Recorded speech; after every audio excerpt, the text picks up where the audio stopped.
বৃষ্টির অভাবে ইলিশের দেখা নেই। একরাশ হতাশা নিয়ে বাড়ি ফিরছে মৎস্যজীবীরা। ব্যান পিরিয়ডের প্রায় 2 মাস শেষ হওয়ার পর সরকারের নির্দেশ মেনে গত 14ই জুন সুন্দরবনের বিভিন্ন প্রান্ত থেকে প্রায় 3000 ট্রলার ইলিশ মাছ ধরার উদ্দেশ্যে সমুদ্রে পাড়ি দেয়। কিন্তু আকাশে বৃষ্টি না হওয়ার কারণে সমুদ্রে ইলিশ মাছের জোগান মিলছে না। তাই প্রথম ফিশিং করার পর মৎস্যজীবীরা একরাশ হতাশা নিয়ে বাড়ি ফিরছে। সেই সঙ্গে বহুল খরচ হওয়ার কারণে ক্ষতির মুখে পড়েছেন মৎস্যজীবীরা। কবে দেখা মিলবে সমুদ্রের সেই রূপলি শস্য, তাই নিয়ে চিন্তায় উদ্বিগ্ন সকল মৎস্যজীবীরা। আমরা এই সাগরে গেছিলাম 7-8 দিন ধরে ফিশিং করেছি। ফিশিং করার পরে কোনো মাছ টাছে নেই, এখনও সেরকম হাওয়া বাতায় জগতুবার নেই বলে ইলিশ মাছও আসেনি। সে আমরা 5 লাখ টাকা খরচা করি ঠিকই আমরা বঙ্গোপসাগর সাগরে গেছি মাছ ধরতে।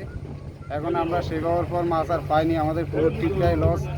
জগতুবারের বাইরে খেয়ে আমরা সাধারণ সীমিত করা মাছ নিয়ে ঘাটে ফিরেছি। ওয়েদারে বাতাস প্রচণ্ড, ট্রলারে প্রচণ্ড, মানে দাঁড়ানো যাচ্ছে না, এত রোলিং।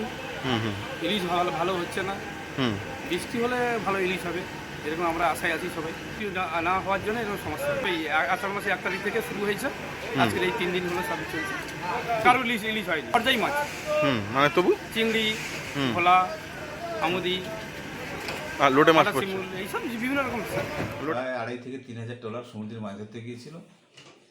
তো গিয়ে 2-3 দিন পরে ট্রলারগুলো সব ফিরে চলে এসেছে। তার কারণ হচ্ছে উত্তাল সমুদ্র। যদিও কোনো রকম আমাদের নিষেধাজ্ঞা নেই, উত্তাল সমুদ্র, সেখানে হচ্ছে ফিশিং করতেও পারছে না, আর সমুদ্রে কোনো মাছই নেই।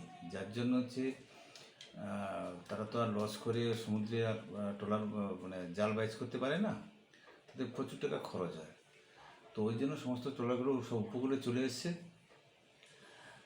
বলতে গেলে প্রথম টিপে তাদের যা খরচ হয়েছিল সেই খরচের টাকা তুলতে পারেনি, প্রচুর টাকা আবার দেনা হয়ে গেছে।